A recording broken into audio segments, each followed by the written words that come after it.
Hello, എല്ലാവർക്കും math magic മലയാളത്തിലോട്ട് welcome. അപ്പോൾ നമ്മുടെ ഇന്ത്യൻ പൊളിറ്റിയുടെ ചാപ്റ്റർ 2 പാർട്ട് 2 ആണ്. ഒരുപാട് ലെങ്ത് ഒന്നുമില്ല നമ്മൾ, കാരണം ചാപ്റ്റർ 2 പാർട്ട് 1 നമ്മൾ അത്യാവശ്യം എല്ലാം കവർ ചെയ്താണ്. ഓക്കെ, സോ ഇതിൽ കുറച്ച് കാര്യങ്ങളേ ഉള്ളൂ, പക്ഷേ എന്നാലും ഇമ്പോർട്ടൻ്റ് ആയിട്ടുള്ള കാര്യങ്ങളാണ്. അപ്പോൾ ആരെങ്കിലും ചാപ്റ്റർ 2 പാർട്ട് ഇത് ആദ്യമായിട്ട് കാണുന്നുണ്ടെങ്കിൽ, ചാപ്റ്റർ 2 പാർട്ട് 1 കാണുന്നുണ്ടെങ്കിൽ നിങ്ങൾ എന്തായാലും പാർട്ട് 1 കണ്ടിട്ട് വന്നാൽ മതി, എന്നാലേ അത് മനസ്സിലാവുള്ളൂ. ഓക്കെ, അപ്പോൾ പാർട്ട് 1 നമ്മൾ വന്നത് നമ്മളെന്താ 1934 എം.എൻ. റോയുടെ കോൺസ്റ്റിറ്റ്യൂൻ്റ് അസംബ്ലി വേണമെന്നുള്ള ആവശ്യം ഉന്നയിച്ച കാര്യം തൊട്ട് കോൺസ്റ്റിറ്റ്യൂൻ്റ് അസംബ്ലിയുടെ ഫോം ചെയ്തിട്ട് കോൺസ്റ്റിറ്റ്യൂൻ്റ് അസംബ്ലി വർക്ക് ചെയ്യാനിരുന്ന 1946 വരെ നമ്മൾ വന്നു. അതിൻ്റെ അവസാന ഒരു സ്ലൈഡാണ് നമ്മൾ ഈ കാണുന്നത്. കോൺസ്റ്റിറ്റ്യൂൻ്റ് അസംബ്ലിയുടെ വർക്കിൻ്റെയൊക്കെ ഒരു ഓവറോൾ റിവ്യൂ ആണ് നമ്മളിവിടെ കാണുന്നത്. എന്താണ് കണ്ടത്? The constituent assembly held 11 sessions in total, അല്ലേ? 11 സെഷനാണ് മുഴുവനായിട്ട് നടത്തിയത്. അതിൻ്റെ വർക്ക് ഏകദേശം 3 വർഷം എന്ന് പറഞ്ഞാൽ 2 വർഷവും 11 മാസവും 18 ദിവസവും എന്ന് വെച്ചാൽ ഏകദേശം 3 വർഷം ആവാനായി. ഒരു 10-20 ദിവസം കൂടെയല്ലേ, 10-20 അല്ല, 10-15 ദിവസം, ഏകദേശം അരമാസത്തോളം അല്ലേ, ഒരാഴ്ചയോ 2 ആഴ്ചയോളം കൂടിയേ ഉണ്ടായിരുന്നുള്ളൂ 3 വർഷം കംപ്ലീറ്റ് ആവാൻ. അത്രത്തോളം അത് വർക്കിന് ഇരുന്നിട്ടുണ്ട്. The constitution makers studied around 60 constitutions from different countries. ഇത് നമ്മൾ പറഞ്ഞു, പല പല നാടുകളിൽ നിന്നുള്ള 60 ഭരണഘടനകൾ എടുത്ത് പഠിച്ചിട്ടാണ് അത് ഫ്രെയിം ചെയ്തത്. The draft constitution was discussed for 114 days before final approval, അല്ലേ? കരട് രേഖ, ഭരണഘടനയുടെ കരട് രേഖ 114 ദിവസത്തേക്ക് ഡിസ്കസ് ചെയ്തു ഫൈനലായിട്ട് അപ്രൂവ് ചെയ്യുന്നതിന് മുമ്പ്. അതുപോലെ തന്നെ the total expenditure on framing the Indian constitution was ₹64 lakh, 64 ലക്ഷം. ഇവിടെയാണ് നമ്മൾ നിർത്തിയത്. ഇനി നമ്മൾ പ്രധാനമായിട്ടും നമ്മൾ കുറച്ച് ഇതിൻ്റെ ഉണ്ടാകാനുണ്ടായ ആശയങ്ങളെക്കുറിച്ചും, ഈ രീതിയിലാണ് ഉണ്ടായത്, ആ രീതിയിലാണ് ഉണ്ടായത്, ഇങ്ങനെയൊക്കെ പറഞ്ഞല്ലോ. പക്ഷേ ഇനി നമ്മൾ കുറച്ച് ഇതിൻ്റെ സ്ട്രക്ചറിലോട്ട് പോവുകയാണ്. സ്ട്രക്ചറിലോട്ട് പോകുമ്പോൾ വളരെ ഇമ്പോർട്ടൻ്റ് ആണ് സ്ട്രക്ചർ. കാരണം നമ്മളതിൻ്റെ ആർക്കിടെക്ചറാണല്ലോ പഠിക്കുന്നത്, നമ്മൾ പോളിറ്റിയുടെ, നമ്മൾ ഹിസ്റ്റോറിക്കൽ അതിൻ്റെ സിഗ്നിഫിക്കൻസ് പഠിക്കുമ്പോഴും അതിൻ്റെ ഒരു അനാട്ടമി നമ്മൾ പഠിച്ചിരിക്കണം. അപ്പോൾ നമുക്കെല്ലാവർക്കും അറിയുന്ന പോലെ ജനുവരി 26, 1950 അല്ലേ, നമ്മൾ റിപ്പബ്ലിക്കായി. The constituent assembly of India met for the last time. അവസാനത്തേക്ക് കോൺസ്റ്റിറ്റ്യൂൻ്റ് അസംബ്ലി കൂടി എന്ത് ചെയ്തു? Continue to function as the provisional parliament of the country from 26 January 1950 till the formation of new parliament after the general elections of 1951-52, അല്ലേ? 1951-52 എന്ത് ഈ constituent assembly അല്ലാതെ ആദ്യത്തെ general election നടക്കുന്നത്, അല്ലേ? 1951-52 നമുക്കറിയാം. ആ സമയം തൊട്ടാണ് എന്ത് 5 year പ്ലാനൊക്കെ കിക്കിൻ ആവുന്നത്. ജവഹർലാൽ നെഹ്റു ഇന്ത്യയുടെ പ്രഥമ പ്രൈം മിനിസ്റ്ററായിട്ട് ഏറ്റ ഭരണമാണത്. അപ്പോൾ അതുവരെ ഈ 1950 ജനുവരി 26 തൊട്ട് ഈ 1951 വരെയുള്ള സമയമില്ലേ, ആ സമയത്ത് നമുക്കൊരു ഭരണം വേണമല്ലോ.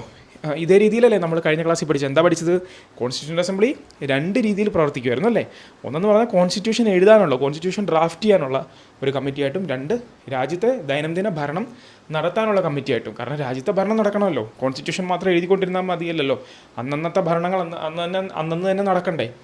ഓക്കെ, അപ്പോൾ അതുപോലെ 51 ഇലക്ഷന് ശേഷം പുതിയൊരു സർക്കാർ വരുന്നവരെ ഉള്ളൊരു പ്രൊവിഷണൽ പാർലമെൻറ്റ് എന്ന് പറഞ്ഞാൽ അതാണ്, ഒരു കൺവീനിയൻസിന് വേണ്ടിയിട്ടുള്ളത്, ഒരു താൽക്കാലികം, അങ്ങനെ ഒരു പാർലമെൻറ്റായിട്ട് കോൺസ്റ്റിറ്റ്യൂൻ്റ് അസംബ്ലി പ്രവർത്തിച്ചു. അങ്ങനെ and just like that republic of India was born. ഇതൊരു പ്രശസ്തമായ ചിത്രമാണ്, എല്ലാവരും ഒപ്പുവയ്ക്കുന്നതാണ് അഡോപ്റ്റ് ചെയ്ത ഭരണഘടനയിൽ. നിങ്ങൾക്ക് ഇത് കണ്ടാൽ തന്നെ മനസ്സിലാവും അതിൻ്റെ ഒരു വലിപ്പം, അല്ലേ? ഒരു വലിപ്പം നിങ്ങൾക്ക് കണ്ടാൽ തന്നെ മനസ്സിലാവും. അതുകൊണ്ടാണ് അത്രയും സമയമെടുത്ത്, അത്രയും എന്താ പറയുക, ഒരുപാട് ദിവസങ്ങൾ ചിലവഴിച്ചുകൊണ്ട് ഭരണഘടന നിർമ്മിച്ചത്. എല്ലാവരുടെയും മുഖത്തൊരു ആകാംക്ഷയൊക്കെ കണ്ടാൽ മനസ്സിലാവും.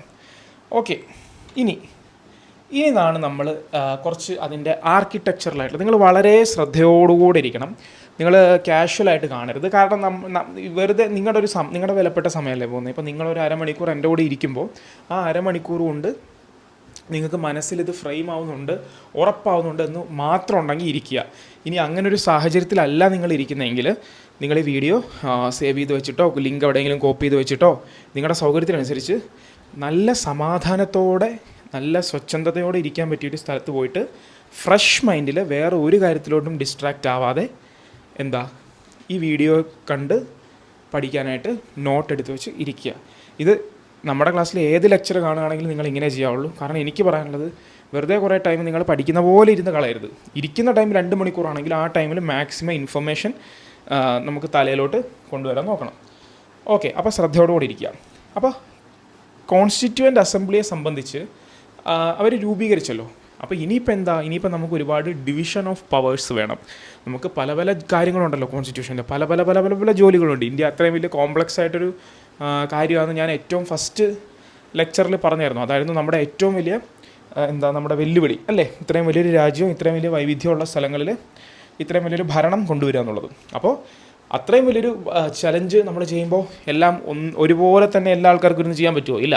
അതിന് എക്സ്പേർട്ടായിട്ടുള്ള ആൾക്കാരുകൾക്കും അതിന് പല പല ജോലികളും പല പല ആൾക്കാർക്ക് വീതിച്ച് കൊടുക്കുക എന്നുള്ളതാണ്, ഡിവൈഡ് ചെയ്ത് കൊടുക്കുക എന്നുള്ളതാണ് നമ്മൾ ചെയ്യുന്നത്. അങ്ങനെ ചെയ്യാൻ വേണ്ടിയിട്ട് നമ്മൾ എന്ത് ചെയ്തു, കോൺസ്റ്റിറ്റ്യൂവൻ്റ് അസംബ്ലിക്കകത്ത് കമ്മിറ്റികൾ രൂപവൽക്കരിച്ചു. അപ്പോൾ അങ്ങനെയുള്ള കമ്മിറ്റികൾ, അത് constituent assembly had 8 major committees and other minor committees. 8 പ്രധാനപ്പെട്ട കമ്മിറ്റീസാണ് ഉണ്ടായിരുന്നു കോൺസ്റ്റിറ്റ്യൂവൻ്റ് അസംബ്ലിയിൽ. ഓക്കെ, ആ പ്രധാനപ്പെട്ട കമ്മിറ്റീസ് ഏതാണെന്ന് നമുക്ക് നോക്കാം. ആദ്യത്തേത് യൂണിയൻ പവേഴ്സ് കമ്മിറ്റി. അപ്പോൾ ഈ പേര് നിങ്ങളെങ്ങനെ ഓർത്തിരിക്കും? പ്രഥമ സ്ഥാനം ഉള്ള എന്തിനാ? Union powers committee. യൂണിയൻ ആണല്ലോ, ഇന്ത്യൻ യൂണിയനാണ് അല്ലേ. അപ്പോൾ ഇന്ത്യൻ യൂണിയനെ നമ്മൾ രൂപീകരിച്ച് കൊണ്ടുവന്നിരിക്കുക. ഞാൻ പറഞ്ഞു ഫെഡറൽ എന്ന് നമ്മൾ പറയുമെങ്കിലും ഫെഡറൽ ആയിട്ടൊരു സെറ്റപ്പ് അല്ല നമ്മുടേത് അല്ലേ, ഇന്ത്യൻ യൂണിയനാണ്. യൂണിയനെ നമ്മൾ രൂപീകരിച്ച് കൊണ്ടുവന്ന് ആ യൂണിയന് പവർ നമ്മൾ കൊടുക്കണ്ടേ? അത് നിങ്ങളിങ്ങനെ മനസ്സിൽ വിഷ്വലൈസ് ചെയ്യും. ഈ കോൺസ്റ്റിറ്റ്യൂഷൻ നമ്മൾ 1950 ജനുവരി 26 അഡോപ്റ്റ് ചെയ്ത ശേഷം യൂണിയൻ രൂപീകരിച്ചു. ആ യൂണിയന് പവർ നമ്മൾ കൊടുക്കണം. അപ്പോൾ അതാണ് ഫസ്റ്റ് കമ്മിറ്റി. ആ പവർ കൊടുക്കേണ്ട കമ്മിറ്റിയാണ് ഫസ്റ്റ് കമ്മിറ്റി. അതിൻ്റെ ചെയർമാൻ ജവഹർലാൽ നെഹ്റു ആയിരുന്നു. അന്നത്തെ ഏറ്റവും പവർഫുള്ളായിട്ടുള്ള വ്യക്തി അദ്ദേഹമാണെന്ന് പറയാം. അപ്പോൾ ജവഹർലാൽ നെഹ്റു ആയിരുന്നു. അപ്പോൾ നിങ്ങൾ അങ്ങനെ ഓർത്താൽ മതി. എന്താണ് union powers committee? Jawaharlal Nehru. പേരോർക്കാലോ, task with defining the distribution of powers between the union and the provinces. അധികാരം കേന്ദ്രത്തിനും പ്രൊവിൻസസ്, അന്ന് സ്റ്റേറ്റ്സ് ആയിട്ടില്ല കേട്ടോ, പ്രവിശ്യകൾക്കും മീതെയുള്ള അധികാരം എങ്ങനെ ഡിവൈഡ് ചെയ്യണം എന്നുള്ള ഒരു കമ്മിറ്റിയാണത്. ആ അധികാരം വേണമല്ലോ, ആർക്കൊക്കെ എന്ത് അധികാരം വേണം, യൂണിയൻ ഈ പവറുണ്ട്, യൂണിയനകത്തുള്ള ആൾക്കാർക്ക് എന്ത് പവറുണ്ട്, അത് നിർവചിക്കണമല്ലോ. അതാണല്ലോ ഫസ്റ്റ്. അത് ഡിഫൈൻ ചെയ്ത് കഴിഞ്ഞിട്ട് ആ അധികാരം ഉപയോഗിച്ചാലേ ബാക്കി കാര്യങ്ങൾ ചെയ്യാൻ പറ്റൂ.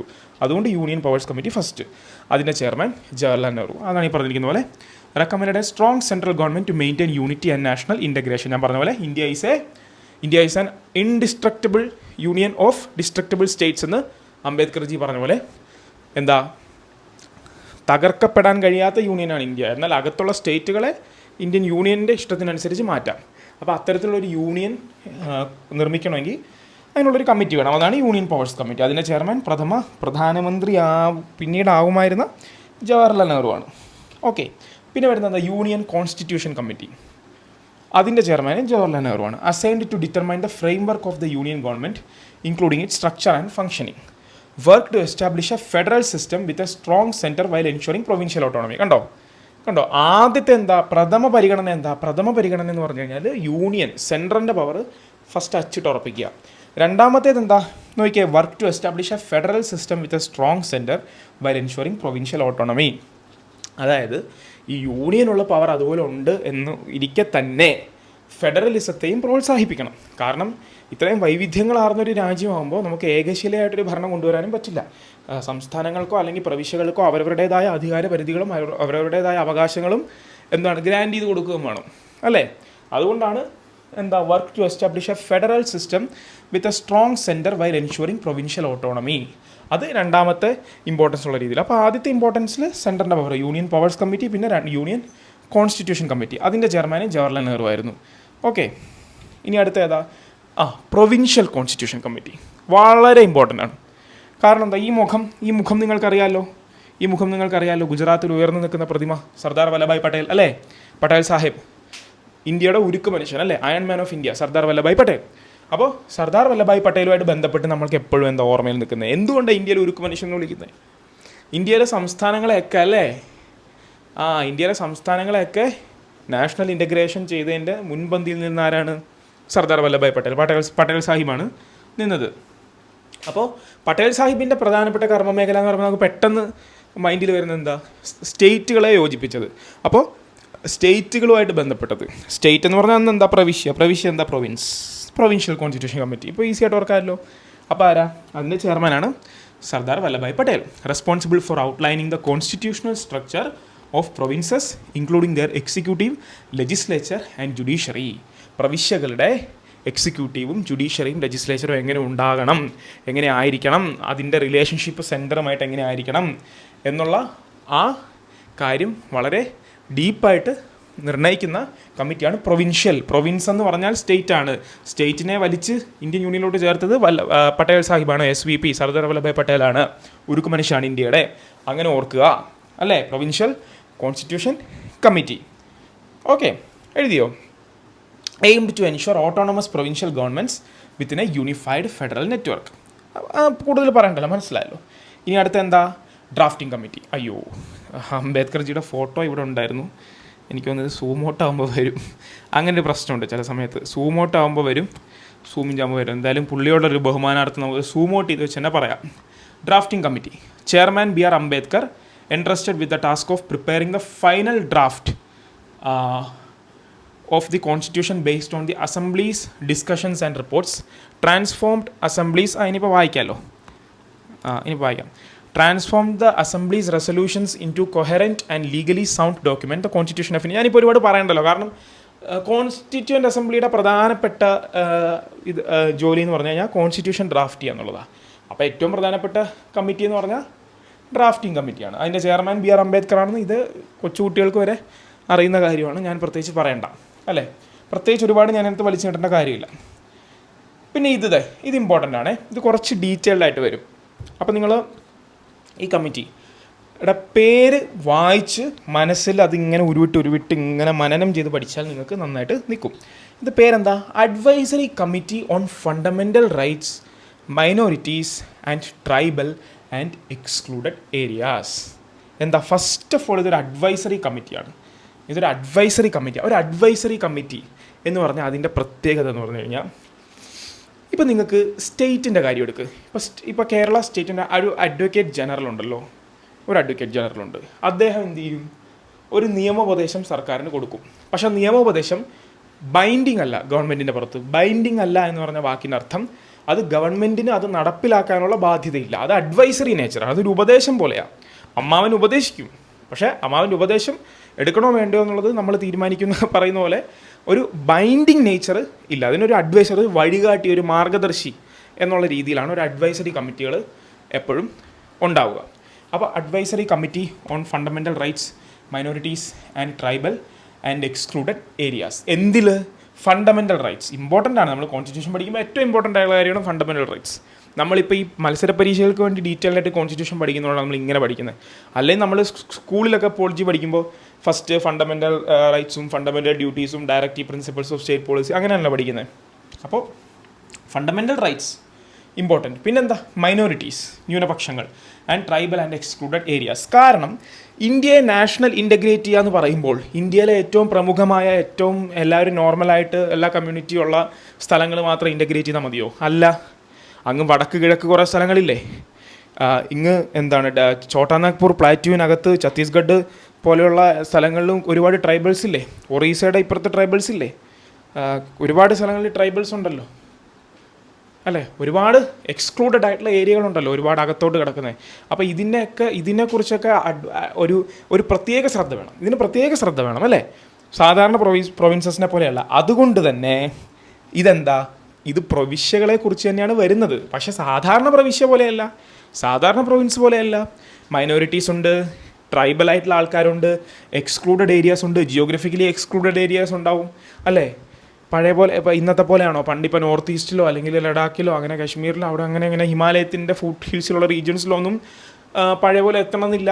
വെള്ളത്താൽ ഒരുപാട് ചുറ്റപ്പെട്ട സ്ഥലങ്ങളുണ്ടാവും എത്തിപ്പെടാൻ പറ്റാത്ത അല്ലേ? അപ്പോൾ അങ്ങനെയുള്ള പ്രത്യേകമായിട്ടുള്ള ശ്രദ്ധ വേണ്ട ഏരിയകൾക്കുള്ള കമ്മിറ്റി അഡ്വൈസറി കമ്മിറ്റിയാണ്. പക്ഷെ അപ്പോഴും എന്താണ്? അത് പ്രവിശ്യകളെക്കുറിച്ചാണ്. പ്രവിശ്യകൾ എന്ന് പറഞ്ഞാൽ എന്താ? പ്രൊവിൻസ് ആണ്. പ്രൊവിൻസ് എന്ന് പറയുമ്പോൾ ആരെ ഓർമ്മ വരണമെന്ന് ഞാൻ പറഞ്ഞു? SVP സർദാർ വല്ലഭായ് പട്ടേലിന് ഓർമ്മ വരണം. അതുകൊണ്ട് ഞാനിവിടെ SVP എന്ന് എഴുതിയിരിക്കുന്നത്. Chairman SVP Sardar Vallabhbhai Patel. SVP Hyderabad. IPS ലക്ഷ്യം വെച്ച് ഈ വീഡിയോ കാണുന്ന ആരെങ്കിലുമൊക്കെ ഉണ്ടെങ്കിൽ അവർക്ക് SVP ഹൈദരാബാദ് എന്ന് പറഞ്ഞൊരു പേര് സ്വപ്നമായിരിക്കും. കാരണം നിങ്ങൾ സിവിൽ സർവീസ് എഴുതി കഴിഞ്ഞാൽ IPSൻ്റെ സെലക്ഷൻ കിട്ടിക്കഴിഞ്ഞാൽ നിങ്ങൾ നേരെ SVP ഹൈദരാബാദിലോട്ടാണ് പോകുന്നത്. Sardar Vallabhbhai Patel police training academy ഹൈദരാബാദിൽ. ഇനി അത് ആർക്കാണ് നിങ്ങൾക്ക് മനസ്സിലായില്ലെങ്കിൽ നിങ്ങൾ വിക്രമാദിത്യൻ സിനിമ കണ്ടിട്ടില്ലേ, ദുൽഖർ സൽമാൻ്റെ?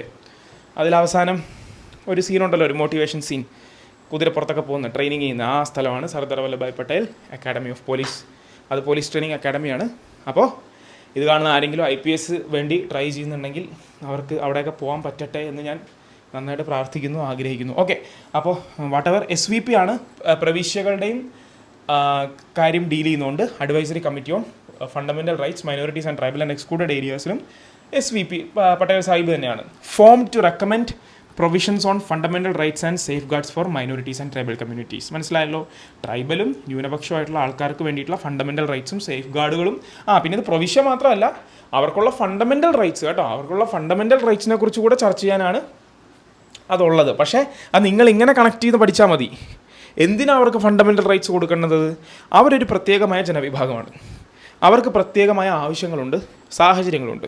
അപ്പോൾ അവർക്ക് അവകാശങ്ങൾ കൊടുത്തുകൊണ്ട് മാത്രമേ എന്ത് ചെയ്യാൻ പറ്റുള്ളൂ, ഇന്ത്യ എന്ന കോൺസെപ്റ്റിലേക്ക് അവരെ വലിച്ചടിപ്പിക്കാൻ പറ്റുള്ളൂ.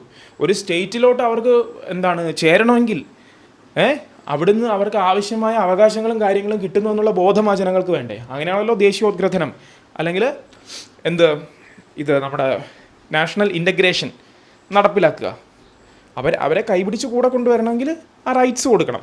അപ്പോൾ കൈപിടിച്ച് കൂടെ കൊണ്ടുവരുന്ന ചുമതല ആർക്കാ? ഓൾറെഡി സർദാർ വല്ലഭായ് പട്ടേലിന്. അതുകൊണ്ട് തന്നെ അവർക്ക് ആ റൈറ്റ്സ് കൊടുക്കുന്നതും അദ്ദേഹം തന്നെയാണ് ഈ കമ്മിറ്റിയെ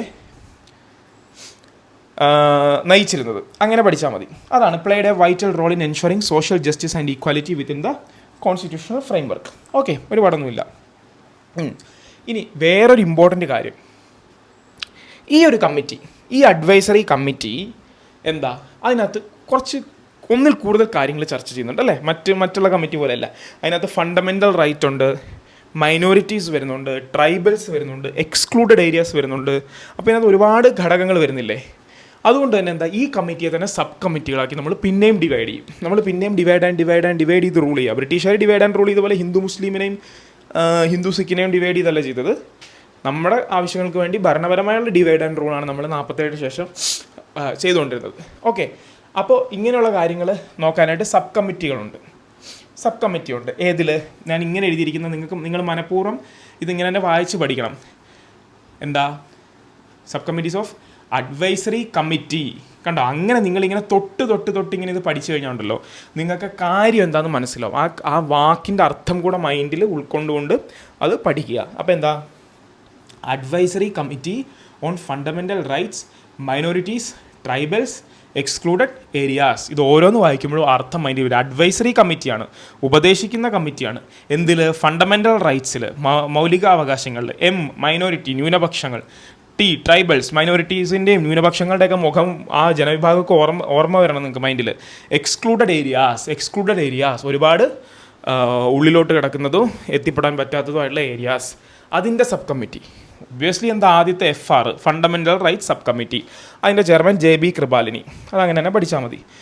to prepare a list of fundamental rights guarantee to citizens. മൗലികാവകാശങ്ങളുടെ ഇത് തയ്യാറാക്കുക. Key activities: examined civil liberties, political rights and socio economic protections. Its draft form the basis of part 3 of the constitution. Part 3 മൂന്നാം ഭാഗത്തിലാണ് മൗലികാവകാശങ്ങൾ, fundamental rights. നമ്മളിനി പോകുമ്പോൾ അത് വളരെ വിശദമായിട്ട് നമ്മൾ പഠിക്കും. ഓക്കെ, അപ്പോൾ മൂന്നാം ഭാഗത്തിലാണ് ഫണ്ടമെൻ്റൽ റൈറ്റ്സ്. അപ്പോൾ അത് ഡ്രാഫ്റ്റ് ചെയ്യുന്ന സബ് കമ്മിറ്റിയാണ് JB കൃപാലിനിയുടെ നേതൃത്വത്തിലുള്ള ഫണ്ടമെൻ്റൽ റൈറ്റ്സ്. ഇനി അടുത്ത എമ്മിലോട്ട് മൈനോറിറ്റി സബ് കമ്മിറ്റി. അതിൻ്റെ ചെയർമാൻ ആരാ? HC മുഖർജിയാണ് അല്ലേ?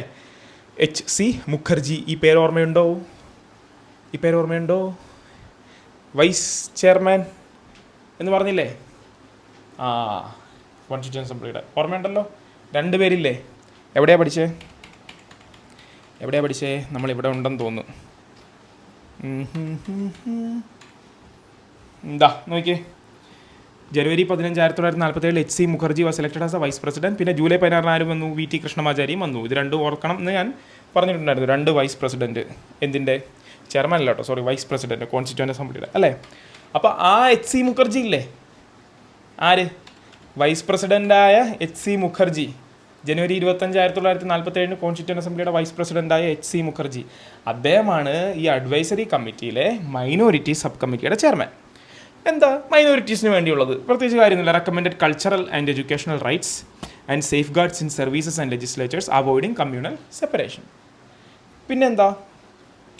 പിന്നെ മൈനോറിറ്റീസ് കഴിഞ്ഞില്ലേ, ഇനി ട്രൈബൽ ആൻഡ് എക്സ്ക്ലൂഡഡ് ഏരിയാസ്. ഇതൊന്ന് ഒരുമിച്ച് വായിച്ചാൽ മതി. ട്രൈബൽ ആൻഡ് എക്സ്ക്ലൂഡഡ് ഏരിയാസ്, അതായത് ഈ ചില ഭാഗങ്ങൾ എന്ന് പറഞ്ഞാൽ നിങ്ങൾ ഇന്ത്യയുടെ നോർത്ത് ഈസ്റ്റ് ചിന്തിക്കുക. അസം, നാഗാലാൻഡ്, മേഘാലയ, മണിപ്പൂർ, മിസോറാം, ത്രിപുര, 7 സിസ്റ്റേഴ്സ് അല്ലേ, 7 സിസ്റ്റേഴ്സ് ഉള്ള ഭാഗങ്ങൾ. ഇനി നോർത്ത് വെസ്റ്റിലോട്ട് വാ, നേരെ വടക്ക് പടിഞ്ഞാറൻ ഭാഗത്തോട്ട് വാ. നമ്മുടെ പാകിസ്ഥാൻ്റെയും അഫ്ഗാനിസ്ഥാൻ്റെ ഇടയ്ക്കുള്ള അവിടെയല്ലേ പഠാൻ, പഷ്തൂൺ ട്രൈബുകൾ, അവിടെയുള്ള ട്രൈബ്. പിന്നെ ബലൂചിസ്ഥാനിലെ ബലൂച്ച് ട്രൈബുകൾ. അപ്പോൾ ഇങ്ങനെയുള്ള കുറേ ട്രൈബുകൾ ഉള്ള സ്ഥലങ്ങൾ പ്രത്യേകം ഉണ്ട്. ആ പ്രത്യേകമുള്ള അതിനുള്ള സബ് കമ്മിറ്റിയാണ്. അതിൽ 2 ടൈപ്പാണ്. North east frontier, Assam, tribal and excluded area sub committee. North east, വടക്ക് കിഴക്ക്, 7 സിസ്റ്റേഴ്സിൻ്റെ അടുത്ത്. അതിൻ്റെ ചെയർമാൻ ഗോപിനാഥ് ബർദലോയാണ്. ഈ ബർദലോയ് എന്ന് പറഞ്ഞ സർനെയിം നോർത്ത് ഈസ്റ്റേൺ സർനെയിം ആണെന്ന് എനിക്ക് തോന്നുന്നു. അപ്പോൾ അങ്ങനെ നിങ്ങൾ പഠിച്ചാൽ മതി. അപ്പോൾ അതിൻ്റെ ചെയർമാൻ ആരാ? ഗോപിനാഥ് ബർദലോയാണ്. അതെന്താ? To purpose to deal with administration of tribal areas in Assam. പ്രത്യേകിച്ച് ആസാമിലെ ട്രൈബൽ ഏരിയാസ് പ്രത്യേകം ലക്ഷ്യം വെച്ചുകൊണ്ട്. കാരണം അതിൻ്റെ ഹിസ്റ്റോറിക്കലായിട്ടുള്ള സിഗ്നിഫിക്കൻസ് ഇപ്പോഴും നമ്മൾ കാണുന്നുണ്ട്. ആസാമിനെ സംബന്ധിച്ച് ഒരുപാട് ട്രൈബ്സിൻ്റെ അങ്ങോട്ടും ഇങ്ങോട്ടുള്ള മൂവ്മെൻ്റ് ഉണ്ട്. ബംഗാളി ഭാഷ സംസാരിക്കുന്നവരുണ്ട്, ആസാമിലെ തന്നെ ആൾക്കാരുണ്ട്. അങ്ങനെ ഒരുപാട് പല ട്രൈബ്സിൻ്റെ അങ്ങോട്ടും ഇങ്ങോട്ടുള്ള മൂവ്മെൻറ്റും കുറച്ച് സെൻസിറ്റീവ് ആയിട്ടുള്ള ഏരിയ. അതുകൊണ്ടാണ് ആസാമിന് പ്രത്യേകം to deal with administration of tribal areas in Assam. അത് ഗോപിനാഥ് ബർദലോയ. പിന്നെ ഇത് നോക്കിയാൽ excluded and partially excluded areas other than Assam subcommittee. Assam അല്ലാത്ത, ആസാമിന് വേണ്ടിയും ആസാം അല്ലാത്തതും. അതിൻ്റെ ചെയർമാൻ AV താക്കർ ആയിരുന്നു. അമൃത്ലാൽ വിഥൽദാസ് താക്കർ, AV താക്കറാണ്. അതിൻ്റെ പർപ്പസ് എന്ന് പറഞ്ഞാൽ to address governance of tribal areas outside Assam. ആസാമിന് പുറത്തുള്ള ട്രൈബൽ ഏരിയാസിൻ്റെ ഗവേണൻസ് അഡ്രസ്സ് ചെയ്യുന്നതിന്. Key activities: proposed gradual integration and welfare policies to uplift backward regions while respecting local traditions. കണ്ടോ, എന്താ ലോക്കൽ ട്രഡീഷൻസിനെ റെസ്പെക്റ്റ് ചെയ്തുകൊണ്ട് ഉള്ള പോളിറ്റി, നിയമനിർമ്മാണം, വെൽഫെയർ പോളിസീസ്, ഗ്രാജുവലായിട്ട് ഇൻ്റഗ്രേറ്റ് ചെയ്യുക, ഫണ്ടമെൻ്റൽ റൈറ്റ്സ്. മനസ്സിലായോ? കാരണം ഇപ്പോഴും നമുക്ക് ഈ പെസ ആക്റ്റൊക്കെ വന്ന ശേഷം 93-ലെ 93 96 തോന്നുന്നു പെസ ആക്ട്, എനിക്ക് ഓർമ്മയില്ല. അപ്പോൾ പെസ ആക്ട് വന്നതിന് ശേഷം ഈ പ്രത്യേകമുള്ള സ്ഥലങ്ങളുണ്ടല്ലോ, പ്രത്യേകമുള്ള ചില സ്ഥലങ്ങൾക്ക് ഭരണം ഇപ്പോൾ കേരളത്തിൽ ഭരിക്കുന്ന പോലെ അല്ല. അവിടുത്തെ ഗ്രാമപഞ്ചായത്ത് ആക്ട് അനുസരിച്ച് ആ പഞ്ചായത്തുകൾക്കുള്ള അധികാരങ്ങൾ എന്ന് പറഞ്ഞാൽ വേറെ രീതിയിലാണ്. കാരണം അവിടെ പ്രത്യേക രീതിയിലുള്ള ഒരു കസ്റ്റംസ് ഉണ്ടാവും, പ്രത്യേക രീതിയിലുള്ള ഭരണം ഉണ്ടാവും, പ്രത്യേക രീതിയിലുള്ള സംസ്കാരം ഉണ്ടാവും. അപ്പോൾ കേരളത്തിലെ ഒരു ഗ്രാമപഞ്ചായത്തിലെ ഒരു ഗ്രാമസഭ തൊട്ട് ഒരു പഞ്ചായത്തിന് വരെയുള്ള അധികാരങ്ങളെക്കാൾ കൂടുതൽ ചിലപ്പോൾ അധികാരങ്ങൾ അവിടെ ഉണ്ടാവും. എക്സാമ്പിൾ പറയുകയാണെങ്കിൽ ഇപ്പോൾ ചില കാര്യങ്ങളിൽ ഒരു എക്കണോമിക് ആയിട്ടുള്ള തീരുമാനം എടുക്കുന്നു എന്ന് വിചാരിക്കുക. ഇപ്പോൾ കേരളത്തിലെ ഗ്രാമസഭയ്ക്ക് ചിലപ്പോൾ അതിനുള്ള അധികാരം വളരെ കുറവായിരിക്കും, സ്റ്റേറ്റിനായിരിക്കും കൂടുതൽ. അവിടെ ചിലപ്പോൾ സ്റ്റേറ്റിനേക്കാളും ആ ഗ്രാമസഭയ്ക്ക് കൂടുതലുണ്ടാകും. കാരണം ഇതുപോലുള്ള ട്രൈബുകൾ ജീവിക്കുന്നതുകൊണ്ടാണ്. അതൊക്കെ ഇതിൻ്റെ ഭാഗമായിട്ട് വന്നതാണ്. മനസ്സിലായി? അപ്പോൾ ഇതിൻ്റെ ഒരു ബാക്ക്ഗ്രൗണ്ട് നിങ്ങൾക്ക് മനസ്സിലാവും. കാരണം ഇതൊക്കെ നാഷണൽ ഇൻ്റഗ്രേഷനിൽ വളരെ ഇമ്പോർട്ടൻ്റ് ആണ്. ഇപ്പോൾ ഇതിൻ്റെ ഏറ്റവും റീസെൻറ്റ് എക്സാമ്പിൾ ഞാൻ പറഞ്ഞു കഴിഞ്ഞിട്ടുണ്ടെങ്കിൽ വൈബ്രൻറ്റ് വില്ലേജസ് പ്രോഗ്രാം, VVP. അത് മിനിസ്ട്രി ഓഫ് ഡിഫൻസും ഹോം മിനിസ്ട്രി, നമ്മുടെ ആഭ്യന്തര മന്ത്രാലയം കൂടെ ചേർന്നുള്ളൊരു പ്രോഗ്രാമാണ്. ചൈനയുമായിട്ട് ബോർഡർ ചെയ്ത് കിടക്കുന്ന സംസ്ഥാനങ്ങളുണ്ടല്ലോ, ചൈനയായിട്ട് ബോർഡർ ചെയ്ത് കിടക്കുന്ന സംസ്ഥാനങ്ങളിലെ വില്ലേജസുകൾക്ക് പ്രത്യേക ശ്രദ്ധ, അവിടെ പ്രത്യേക ഫണ്ട്, പ്രത്യേകമായ ഇൻഫ്രാസ്ട്രക്ചർ ഡെവലപ്മെൻറ്റ്. എന്തിനു വേണ്ടിയാണ്? വളരെ ഇമ്പോർട്ടൻ്റ് അല്ലേ? അവിടെ നമ്മൾ ക്വാളിറ്റി ഓഫ് ലൈഫ് അത്രയും സുശക്തമായിട്ട് കൊടുത്താൽ മാത്രമേ അവിടുത്തെ ജനങ്ങൾക്ക് സുരക്ഷിതമായൊരു ജീവിതം കിട്ടുകയുള്ളൂ. കാരണം ബോർഡർ എന്ന് പറഞ്ഞാൽ അത്രയും പ്രശ്നമുള്ള ഏരിയയാണ് അല്ലേ? അപ്പോൾ അങ്ങനെ പ്രത്യേകം ഏരിയകൾ ടാർഗറ്റ് ചെയ്തുകൊണ്ടുള്ള പ്രത്യേക നിയമങ്ങളും നിർമ്മാണങ്ങളും ഇന്ത്യയിലുണ്ട്, ഇക്വാലിറ്റി നമ്മൾ പറയുമ്പോൾ പോലും. അപ്പോൾ അതിൻ്റെയൊക്കെ ഒരു സ്റ്റാർട്ടിംഗ് എന്ന് പറഞ്ഞാൽ ഇതുപോലുള്ള കമ്മിറ്റികളിൽ നിന്നാണ്. അതാണ് excluded and partially excluded areas other than Assam sub committee. അതുപോലെ തന്നെ ഞാൻ നേരത്തെ പറഞ്ഞ പോലെ നമ്മൾ നോർത്ത് ഈസ്റ്റിൽ 7 സിസ്റ്റേഴ്സിൻ്റെ കാര്യം പറഞ്ഞില്ലേ, 7 സിസ്റ്റേഴ്സിൻ്റെ കാര്യം പറഞ്ഞ പോലെ നോർത്ത് വെസ്റ്റ് ഫ്രോണ്ടിയർ പ്രൊവിൻസ്, പാകിസ്ഥാൻ്റെ അഫ്ഗാനിസ്ഥാൻ്റെ ഇടയ്ക്കുള്ള മേഖലകളും പിന്നെ ബലൂചിസ്ഥാൻ മേഖലകളിലുള്ള ട്രൈബ്സിന് വേണ്ടിയിട്ടുള്ളത്. North west frontier tribal area sub committee. അതിൻ്റെ ചെയർമാൻ പട്ടേൽ സാഹിബ് തന്നെയാണ്. ടെമ്പററി പ്രിസൈഡിംഗ് ആണ്. പിന്നെ ഇതിനെക്കുറിച്ചുള്ള കറക്റ്റായിട്ടുള്ള ഡീറ്റെയിൽസ് നമുക്ക് അവൈലബിൾ അല്ല. കാരണം എന്താ, ഇതിലൊരു ക്ലാരിറ്റി ഇല്ലായിരുന്നു. ഇത് പാകിസ്ഥാൻ്റെ ഭാഗമായിട്ടുള്ളതല്ലേ. അപ്പോൾ എന്താ, ജൂൺ 3 മൗണ്ട് ബാറ്റൺ പ്ലാൻ വന്നപ്പോൾ തൊട്ട് പാകിസ്ഥാൻ പോയല്ലോ. അപ്പോൾ ഈ ഒരു കമ്മിറ്റിയുടെ ഇമ്പോർട്ടൻസ് എന്താ, വളരെ അത്രയും ഇമ്പോർട്ടൻസ് ഇല്ലാതായി. നമുക്ക് ഇപ്പോൾ PSC-നകത്ത് പഠിക്കുന്നവരുണ്ടെങ്കിൽ നിങ്ങൾ ബോർഡർ ഗാന്ധി എന്ന് പഠിച്ചിട്ടുണ്ടോ? ഫ്രോണ്ടിയർ ഗാന്ധി, ഖാൻ അബ്ദുൽ ഗാഫർ ഖാൻ അല്ലേ? അദ്ദേഹമൊക്കെ ഇതിൻ്റെ ഭാഗമായിരുന്നു. പക്ഷേ അത് സ്വതന്ത്ര ഇന്ത്യയിൽ ഇതിന് പ്രസക്തി ഇല്ല. എന്നിരുന്നാൽ തന്നെയും എൻ്റെ ചെയർമാൻ സർദാർ വല്ലഭായ് പട്ടേലായിരുന്നു. Purpose to study conditions of tribal and frontier regions in north west later part of Pakistan. Key activities reviewed administrative structures before partition. Its functions were discontinued after the frontier areas became part of Pakistan. പാകിസ്ഥാൻ്റെ ഭാഗമായിട്ട് ആ സ്ഥലങ്ങളൊക്കെ പോയതിനു ശേഷം ഈ ഒരു കമ്മിറ്റിയുടെ പ്രസക്തി അത്രയ്ക്ക് ഇല്ലാതെയായി അല്ലേ. ഓക്കെ, അപ്പോൾ എന്താ പറയുക, അപ്പോൾ ഇതിനെ നിങ്ങളൊരു പ്രത്യേക രീതിയിൽ കാണണം. അങ്ങനെ ഒരു ചോദ്യം ചിലപ്പോൾ ഒരു ഓഡ് വൺ ഔട്ടായിട്ടൊക്കെ വന്നു കഴിഞ്ഞാൽ north west frontier tribal area sub കമ്മിറ്റിയാണ് അതിനകത്ത് അത്ര പ്രാധാന്യം ഇല്ലാത്തത് എന്നുള്ള കാര്യം നിങ്ങളുടെ മൈൻഡിൽ രജിസ്റ്റർ ആയിക്കോണം.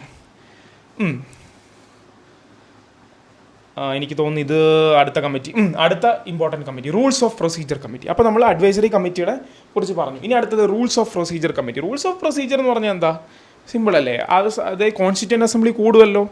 കോൺസ്റ്റിറ്റ്യൂൻ്റ് അസംബ്ലി കൂടിയിട്ട് ഒരുപാട് പ്രൊസീജിയർ നടക്കുമല്ലോ. അവിടെ വോട്ടിംഗ് നടക്കും, ചർച്ചയ്ക്ക് എടുക്കേണ്ട എങ്ങനെയാണ് നടക്കും, ഒരാൾക്ക് എത്ര നേരം സംസാരിക്കാനുണ്ടെന്ന് നമുക്കുണ്ടാവും, ഓരോ വിഷയങ്ങൾ എടുക്കേണ്ടതിൻ്റെ പ്രിഫറൻസ് ഉണ്ടാവും, ഓരോ വിഷയങ്ങൾ എടുക്കേണ്ടതിൻ്റെ ഓർഡർ ഉണ്ടാവും അല്ലേ. ഓരോ ഓർഡറോ പ്രിഫറൻസോ കാര്യങ്ങളൊക്കെ ഉണ്ടാവും. എനിക്ക് തോന്നുന്നു ഞാൻ എവിടെ വായിച്ചിട്ടുണ്ട്, ഏതാണ്ട് 7000-ൽ കൂടുതൽ അമെൻമെൻറ്റുകൾ അല്ലെങ്കിൽ കൂടുതൽ ഓരോ നിർദ്ദേശങ്ങൾ ചർച്ചയ്ക്ക് വന്നിട്ട് അതിൽ 2000-ഓളം അമെൻമെൻറ്റുകൾ ചില്ലാനം മാത്രമേ കോൺസ്റ്റിറ്റ്യൂൻ്റ് അസംബ്ലിക്ക് ഈ 3 വർഷം കാലയളവ് കൊണ്ട് ചർച്ച ചെയ്യാൻ പറ്റിയിട്ടുള്ളൂ. അപ്പോൾ നിങ്ങൾ ആലോചിച്ച് നോക്ക്, ഏതാണ്ട് പകുതി പോലും ചർച്ച ചെയ്യാൻ പറ്റിയിട്ടില്ല.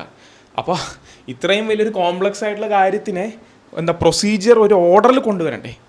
ആ ഓർഡറിനുള്ള കമ്മിറ്റിയാണ് റൂൾസ് ഓഫ് പ്രൊസീജിയർ കമ്മിറ്റി. പ്രൊസീജിയറിനെ ഓർഡർ ആക്കുക. അപ്പോൾ സ്വാഭാവികമായിട്ടും അതിൻ്റെ ചെയർമാൻ ആരാ? ഡോക്ടർ രാജേന്ദ്ര പ്രസാദ് ജിയാണ്. അദ്ദേഹം തന്നെയായിരിക്കും അതിൻ്റെ ചെയർമാൻ. കാരണം സഭയിൽ ഓർഡർ എന്ന് പറയുന്ന ചെയർമാൻ അല്ലേ. ചെയർമാൻ ആരാ? ഡോക്ടർ രാജേന്ദ്ര പ്രസാദ്, അദ്ദേഹം തന്നെയാണ്. പിന്നെ അതിൻ്റെ purpose form to draft the rules governing the conduct and business of the constituent assemblies proceedings. ഒന്നുമില്ല, കോൺസ്റ്റിറ്റ്യൂൻ്റ് അസംബ്ലിയുടെ ദൈനംദിന പ്രൊസീഡിങ്സ് ഏത് രീതിയിലായിരിക്കണം എന്ന് വ്യക്തമാക്കാനുള്ള ഒരു കമ്മിറ്റിയാണ് റൂൾസ് ഓഫ് പ്രൊസീജിയർ കമ്മിറ്റി. അതിൻ്റെ key activities laid down detailed procedures for debates. ഞാൻ പറഞ്ഞ പോലെ ഡിബേറ്റ്, വാദപ്രതിവാദങ്ങൾ, മോഷൻസ്, നിർദ്ദേശങ്ങൾ, വോട്ട് ചെയ്യുക, ensuring systematic functioning and discipline. ഒരു ഡിസിപ്ലിൻ കൊണ്ടുവരിക അസംബ്ലിയിൽ അല്ലേ. അതിന് വേണ്ടിയിട്ടുള്ളൊരു കമ്മിറ്റിയാണ് റൂൾസ് ഓഫ് പ്രൊസീജിയർ കമ്മിറ്റി. അതിൻ്റെ ചെയർമാൻ ഡോക്ടർ രാജേന്ദ്ര പ്രസാദാണ്. പിന്നെ സ്റ്റേറ്റ്സ് കമ്മിറ്റി, നെഗോഷിയേറ്റിംഗ് വിത്ത് സ്റ്റേറ്റ്സ്. അപ്പോൾ ഓൾറെഡി നമുക്ക് ഒരു പ്രവിശ്യ അല്ലെങ്കിൽ പ്രൊവിൻസസിന് വേണ്ടിയിട്ട് SVP സർദാർ വല്ലഭായ് പട്ടേലിൻ്റെ കമ്മിറ്റി ഉണ്ട് സ്റ്റേറ്റ്സിനെ ഇങ്ങനെ കൊണ്ടുവരാൻ. എന്നിരുന്നാൽ തന്നെയും ഈ സ്റ്റേറ്റുകളുമായിട്ട് നെഗോഷിയേഷൻസ് നടത്തണമല്ലോ. നെഗോഷിയേഷൻസ് നടത്തണം ഇൻ ദ സെൻസ് പട്ടേൽജി അദ്ദേഹത്തിൻ്റെ ജോലി ചെയ്തു എന്ന് വിചാരിക്കുക. അതായത് സ്റ്റേറ്റുമായിട്ടുള്ള കാര്യങ്ങളൊക്കെ ഫൈനലൈസ് ചെയ്തു. ഇനി ആ പ്രവിശ്യയും ഇന്ത്യയും തമ്മിലുള്ള ഭരണപരമായിട്ടുള്ള നിർവഹണം എങ്ങനെ നടക്കണം എന്നുള്ളതിനെക്കുറിച്ച് ഒരു ചർച്ച നടക്കണമല്ലോ. ഏതൊക്കെ പവർ സ്റ്റേറ്റിന് വേണം, ഏതൊക്കെ പവർ സെൻറ്ററിന് വേണം, നിങ്ങളുടെ ആവശ്യം എന്താണ്, ഞങ്ങളുടെ ആവശ്യം എന്താണ്, ഒത്തുതീർപ്പുണ്ടോ, ആ രീതിയിൽ വരണമല്ലോ. അതിനുവേണ്ടി ഒരു നെഗോഷിയേഷൻ നടത്തുന്ന കമ്മിറ്റിയാണ് സ്റ്റേറ്റ്സ് കമ്മിറ്റി. അതിൻ്റെ ചെയർമാൻ ജവഹർലാൽ നെഹ്റു ആണ്. അതാണ് purpose. Setup to negotiate and decide on the terms of accession of princely states to the Indian union. Key activities work to integrate over 500 princely states, defining the relationship with the union and ensuring a unified constitutional framework. കണ്ടോ, ഏതാണ്ട് 500ഓളം princely states, 500ഓളം നാട്ടുരാജ്യങ്ങളെ Indian യൂണിയനിലോട്ട് കൊണ്ടുവന്ന് നിലനിർത്തി അവരെ കൂടെ ചേർത്ത് നിർത്തുന്ന ഒരു പ്രോസസ്സ് ഉണ്ടല്ലോ, അത് ചെറിയ കാര്യമല്ല. അപ്പോൾ അതിന് വേണ്ടിയിട്ടുള്ള സ്റ്റേറ്റ്സ് കമ്മിറ്റിയാണ്, അതിന് വേണ്ടിയിട്ടുള്ളതാണ് സ്റ്റേറ്റ്സ് കമ്മിറ്റി, നെഗോഷിയേറ്റിംഗ് വിത്ത് സ്റ്റേറ്റ്സ്. പിന്നെന്താ സ്റ്റിയറിംഗ് കമ്മിറ്റി. ഈ സ്റ്റിയറിംഗ് കമ്മിറ്റി എന്നുള്ള പേര് നിങ്ങൾ പത്രമൊക്കെ വായിക്കുവാണെങ്കിൽ നമ്മൾ ഒരുപാട് ഇന്നത്തെ രാഷ്ട്രീയ പാർട്ടികളുടെ കാര്യത്തിലൊക്കെ കേട്ടിട്ടുണ്ടല്ലേ. കേരള കോൺഗ്രസിൻ്റെ സ്റ്റിയറിംഗ് കമ്മിറ്റി ചേർന്നു എന്നുള്ളത്. അപ്പോൾ നമുക്കറിയുന്ന സ്റ്റിയറിംഗ് എന്ന് വെച്ചാൽ വണ്ടിയിലെ സ്റ്റിയറിംഗാണ്. പക്ഷെ അത് തന്നെയാണ് വണ്ടിയിലെ സ്റ്റിയറിങ്ങിൻ്റെ ഉദ്ദേശം എന്താ?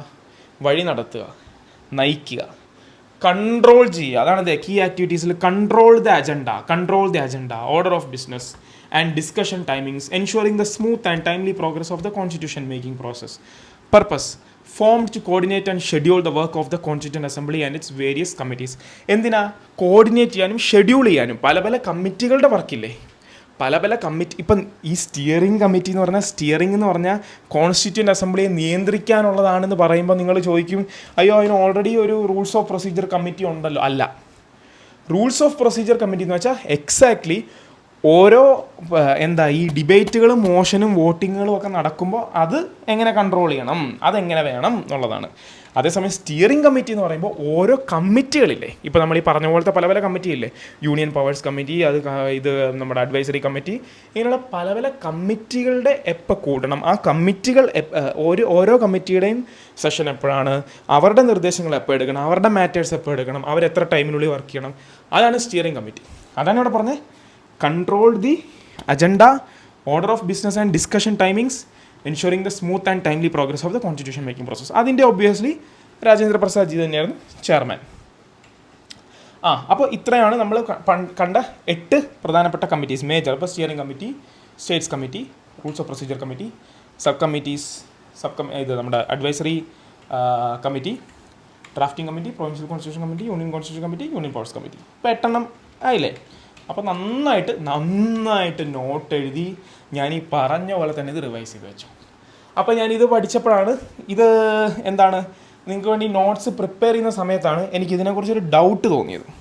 ആ ഡൗട്ട് എന്ന് വെച്ച് കഴിഞ്ഞാൽ ഇതാണ്, നമുക്ക് എന്തായാലും സ്റ്റേറ്റ്സ് കമ്മിറ്റി എന്ന് പറഞ്ഞാൽ ഞാൻ പറഞ്ഞല്ലോ, ഈ സ്റ്റേറ്റ് കമ്മിറ്റി ഉണ്ട്, നെഗോഷിയേറ്റിംഗ് കമ്മിറ്റി ഉണ്ട്, അഡ്വൈസറി കമ്മിറ്റി ഉണ്ട് പ്രവിശ്യകൾക്കുള്ള. അപ്പോൾ അതിൻ്റെ വ്യത്യാസം എന്താണെന്നുള്ളത് എനിക്കൊരു ഡൗട്ട് വന്നപ്പോഴാണ് ഞാൻ അതിനെക്കുറിച്ച് റിസർച്ച് ചെയ്തപ്പോഴാണ് എനിക്ക് കിട്ടിയത്. SVP പട്ടേൽ സാഹിബിൻ്റെ നേതൃത്വത്തിലുള്ള advisory committee core focus social integration, ensuring equal rights, representation and justice for different communities and regions. അതൊരു ആദ്യം ഒരു താലത്തിൽ വെച്ച ഓഫർ കൊടുക്കുന്ന പോലെയാണ്. Nature of work, drafting constitutional provisions for equality, ഓരോ പ്രവിശ്യകൾക്ക്. എന്നിട്ട് വരുന്ന പ്രവിശ്യകളുമായിട്ടുള്ള നെഗോഷിയേഷൻ, അതിനാണ് സ്റ്റേറ്റ്സ് കമ്മിറ്റി. അപ്പോൾ ആർക്കെങ്കിലും ഓൾറെഡി ഒരു അഡ്വൈസറി കമ്മിറ്റി ഉണ്ടല്ലോ പ്രവിശ്യകൾക്ക് വേണ്ടി സർദാർ വല്ലഭായ് പട്ടേലിൻ്റെ നേതൃത്വത്തിൽ, പിന്നെ എന്തിനാ ജവഹർലാൽ നെഹ്റുവിൻ്റെ നേതൃത്വത്തിൽ ഒരു സ്റ്റേറ്റ്സ് കമ്മിറ്റി എന്ന് പറഞ്ഞു കഴിഞ്ഞാൽ അതിൻ്റെ ഉത്തരം ഇതാണ്. ഇവിടെ എഴുതി വച്ചിരിക്കുന്ന കാര്യങ്ങളാണ്. Negotiating terms of accession and representation of princely States in the assembly. SVP റൈറ്റ്സും അവർക്കുള്ള കാര്യങ്ങളും കൊടുത്തിട്ട് അവരെ കൊണ്ടുവന്ന് അവരുമായിട്ട് സ്റ്റേറ്റ്സ് കമ്മിറ്റിയിൽ ജവഹർലാൽ നെഹ്റു ഇരുന്നിട്ട് അത് നെഗോഷിയേറ്റ് ചെയ്യുന്നു. ഇപ്പോൾ ആ ഡൗട്ട് എൻ്റെ മൈൻഡിൽ വന്ന ഡൗട്ടാണ്, ചിലപ്പോൾ നിങ്ങളുടെ എല്ലാവരുടെയും മൈൻഡിൽ വന്ന് കാണും. അപ്പോൾ ക്ലിയർ ആയിട്ടുള്ളൂ. ഇനി എനിക്ക് വരാത്ത ഡൗട്ടും ചിലപ്പോൾ നിങ്ങളുടെ മൈൻഡിൽ വന്ന് കാണും. അതെന്തായാലും കമൻറ്റ് സെക്ഷനിൽ ഇടുക, നമുക്കത് ഒരുമിച്ച് നോക്കാം എന്താണ്.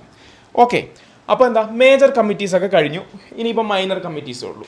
മൈനർ കമ്മിറ്റീസ് എന്ന് പറയുമ്പോൾ സ്വാഭാവികമായിട്ടും എല്ലാം എക്സ്പ്ലെയിനബിൾ ആയിട്ടുള്ള ഒരു ഒബ്വിയസ് അല്ലാതെ നടക്കണം നമുക്കറിയുന്ന കാര്യങ്ങളാണ്. എന്തൊക്കെയാണ്? Finance and staff committee, doctor Rajendra Prasad. Finance and staff committee. അപ്പോൾ സ്റ്റാഫും ഫൈനാൻസും ഒക്കെ ഉണ്ടല്ലോ, അതിനകത്ത് ശമ്പളം കൊടുക്കേണ്ടത്, അതിൻ്റെ ദൈനംദിന പ്രവർത്തനങ്ങളും എല്ലാം ഉണ്ട്. അവർക്ക് ഭക്ഷണം ഉള്ളത് തൊട്ട് അതിൻ്റെ പ്രവർത്തനം, കോൺസ്റ്റിറ്റ്യൂൻ്റ് അസംബ്ലിയുടെ പ്രവർത്തനം വരെയുള്ള എല്ലാ കാര്യങ്ങളും ഉണ്ടല്ലോ, അതൊക്കെ തന്നെ രാജേന്ദ്ര പ്രസാദ്. ക്രെഡൻഷ്യൽസ് കമ്മിറ്റി, ഇത് നിങ്ങൾ അങ്ങനെ ഇരുന്ന് അതുപോലെ തന്നെ പഠിച്ചാൽ മതി. Credentials committee Alladi Krishnaswamy Iyer. House committee Pattabhi Sitaramayya. ഈ പട്ടാഭി സീതാരാമയ്യ ആണല്ലോ സുഭാഷ് ചന്ദ്രബോസിനെതിരെ മഹാത്മാഗാന്ധിയുടെ കാൻഡിഡേറ്റായി വന്നത്. Order of business committee doctor KM Munshi. Ad hoc committee, ഈ KM മുൻഷി എന്ന് പറഞ്ഞ പേരും ബിസിനസ്സുമായിട്ട് ബന്ധിപ്പിച്ച് ഓർക്കുക. Order of business committee doctor KM Munshi. Order of business എന്ന് പറഞ്ഞാൽ ഇത് തന്നെ, ഓരോ ദിവസം എടുക്കേണ്ട ആക്ഷൻ പ്ലാൻ, പറയുക മലയാളത്തിൽ അതിന്, ഓരോ ദിവസത്തെ ആക്ഷൻ പ്ലാൻ ഉള്ളോ അതിൻ്റെ ഒരു ഓർഡർ. പിന്നെ ad hoc committee on the national flag doctor Rajendra Prasad. അത് നമ്മൾ കഴിഞ്ഞ ദിവസം പറഞ്ഞായിരുന്നല്ലോ, നാഷണൽ ഫ്ലാഗ് അഡോപ്റ്റ് ചെയ്തത്. പിന്നെ committee on the functions of the constituent assembly G V Mavalankar ആണ് committee on the functions of the constituent assembly. പിന്നെ ad hoc committee on the supreme court S Varadachari, അത് assembly member അല്ല. അപ്പോൾ ഇത് നിങ്ങളൊന്നിങ്ങനെ വായിച്ച് വെച്ചാൽ മതി. Committee on chief commissioners provinces Pattabhi Sitaramayya. Chief commissioners provinces എന്താണെന്ന് ഞാൻ പറഞ്ഞിരുന്നു. ഇന്നത്തെ യൂണിയൻ ടെറിട്ടറിയെ പോലത്തുള്ള ആണ് ചീഫ് കമ്മീഷണേഴ്സ് പ്രൊവിൻസസ്. പിന്നെ expert committee on the financial provisions of the union constitution Nalini Ranjan Sarkar. Linguistic provinces commission SK Dhar. കണ്ടോ, നോട്ട് ആൻ അസംബ്ലി മെമ്പർ. ഇവിടെ നേരത്തെ നോട്ട് ആൻ അസംബ്ലി മെമ്പർ ആയിരുന്നല്ലോ. അപ്പോൾ ഈ നോട്ട് ആൻ അസംബ്ലി മെമ്പർ എന്നുള്ള പേരുകൾ നോട്ട് ചെയ്തിട്ട് അതൊന്ന് ഓർത്ത് വെക്കുക. കാരണം ഇനിയിപ്പോൾ എന്താണ് താഴെ തന്നിരിക്കുന്നവയിൽ നോട്ട് ആൻ അസംബ്ലി മെമ്പർ അല്ലാത്തത് ആര് എന്നൊക്കെ ഒരു സ്റ്റേറ്റ്മെന്റ് ബേസ്ഡ് ക്വസ്റ്റ്യൻ വന്നാൽ ഇതിന്ന് എഴുതാലോ, എഴുതാം. Special committee to examine the draft constitution. ഒന്ന് ആലോചിച്ച് നോക്ക്, അതിനൊരു കമ്മിറ്റി ഉണ്ട്, ജവഹർലാൽ നെഹ്റു ആണ്. Press gallery committee Ushanath Sen. ഒരു പ്രസ് ഗാലറി ഉണ്ടല്ലോ, ഇപ്പോൾ ഇന്നത്തെ നിയമസഭ നമ്മൾ നോക്കിയാലും കാണാം, പത്രപ്രവർത്തകർ വന്നിരിക്കുന്ന ഒരു ഭാഗം കാണാം അല്ലേ. അപ്പോൾ അതിനൊരു കമ്മിറ്റി ഉണ്ട്, അപ്പോൾ അത്രയും സൂക്ഷ്മമായിട്ട് കാര്യങ്ങൾ പോകുന്നുണ്ടായിരുന്നു. പിന്നെന്താ ആഡ്ഹോ കമ്മിറ്റി ഓൺ സിറ്റിസൺഷിപ്പ് എസ് ഭരതാചാര്യ, അതും നോട്ട് ആൻ അസംബ്ലി മെമ്പർ. അപ്പോൾ അതൊക്കെയായിരുന്നു മൈനർ കമ്മിറ്റീസ്. പിന്നെ വന്നല്ലോ, ഏറ്റവും ഇമ്പോർട്ടൻ്റ് ആയിട്ടുള്ള കാര്യം വന്നു. ഭാഗ്യത്തിന് ഇതിനകത്ത് അംബേദ്കർജിയുടെ ഫോട്ടോ വന്നിട്ടുണ്ട്. Drafting committee. കോൺസ്റ്റിറ്റ്യൂൻ്റ് അസംബ്ലിയുടെ ഉദ്ദേശം കോൺസ്റ്റിറ്റ്യൂഷൻ എഴുതുക എന്നുള്ളത്. അത് എഴുതാനുള്ള കമ്മിറ്റി ഏതാ? Drafting committee. കാരണം ഡ്രാഫ്റ്റ് ചെയ്യുക എന്ന് പറഞ്ഞാൽ എന്താ? ലെറ്റർ ഡ്രാഫ്റ്റ് ചെയ്യുക, അല്ലെങ്കിൽ ഒരു കത്ത് ഡ്രാഫ്റ്റ് ചെയ്യുക, ലീവ് ലെറ്റർ ഡ്രാഫ്റ്റ് ചെയ്യുക എന്ന് പറഞ്ഞാൽ അത് എഴുതുക എന്നുള്ളതാണല്ലോ. അപ്പോൾ അത് എഴുതുന്ന കമ്മിറ്റിയാണ് ഡ്രാഫ്റ്റിംഗ് കമ്മിറ്റി. ആ ഡ്രാഫ്റ്റിംഗ് കമ്മിറ്റി എത്ര നാളത്തേക്ക് വർക്ക് ചെയ്തു? 141 days, 141 ദിവസം ഡ്രാഫ്റ്റിംഗ് കമ്മിറ്റി വർക്ക് ചെയ്തു. അതിനകത്ത് members, chairman B R Ambedkar ആണെന്ന് പറയേണ്ട ഞാൻ പ്രത്യേകം പറയേണ്ട കാര്യമില്ലല്ലോ, നിങ്ങൾ ഡെഫിനറ്റ് ആയിട്ട് അറിഞ്ഞിരിക്കേണ്ട ഒരു കാര്യമാണത്. അപ്പോൾ അതിനകത്ത് മെമ്പേഴ്സാണ് doctor B R Ambedkar, N Gopalaswami Ayyangar, Alladi Krishnaswami Iyer. എന്തൊരു മനോഹരമായ കാഴ്ച നോക്കല്ലേ. ഇവരുടെ സർനെയിം മീൻസ് നമുക്ക് തന്നെ അറിയാം, ഇവർ ഫോർവേഡ് കാസ്റ്റിൽപ്പെട്ട ആൾക്കാരാണ്, അയ്യങ്കാരും അയ്യരും. അയ്യങ്കാരും അയ്യരും ഡോക്ടർ ബി ആർ അംബേദ്കറിനെ പോലെ ഷെഡ്യൂൾഡ് കാസ്റ്റ് ഷെഡ്യൂൾഡ് ട്രൈബിന് വേണ്ടി പോരാടുന്ന ഒരാളുടെ കൂടെ ഇരുന്ന് കോൺസ്റ്റിറ്റ്യൂഷൻ ഡ്രാഫ്റ്റ് ചെയ്യാണ് ആ കമ്മിറ്റിയിൽ അല്ലേ. അതിൻ്റെ ഒരു മനോഹാരിത അല്ലേ, അതിൻ്റെ ഒരു മനോഹാരിത വളരെ പറഞ്ഞറിയിക്കാൻ പറ്റാത്തതാണ്. അംബേദ്കർജിയുടെ നേതൃത്വത്തിൽ എല്ലാവരും വെറൈറ്റി ഉണ്ടല്ലോ. Doctor K M Munshi, Sayyid Muhammad Saadulla. മതപരമായിട്ടുള്ള ഡൈവേഴ്സിറ്റി ഉണ്ട് അല്ലേ, മതപരമായിട്ടുള്ള ഡൈവേഴ്സിറ്റി ഉണ്ട് അതിനകത്ത്. പിന്നെ ഈ രണ്ടുപേരെ കരപ്പിൽ വെച്ചിരിക്കുന്നതെന്ന് അറിയോ? ഈ രണ്ടുപേരും വേറെ രണ്ടാൾക്കാർ അവരുടെ അഭാവത്തിൽ അവരെ റീപ്ലേസ് ചെയ്താണ്. അതിൽ N Madhavarao B L Mitter health issues കാരണം മാറിയപ്പോഴാണ് എൻ മാധവറാവോ വന്നത്.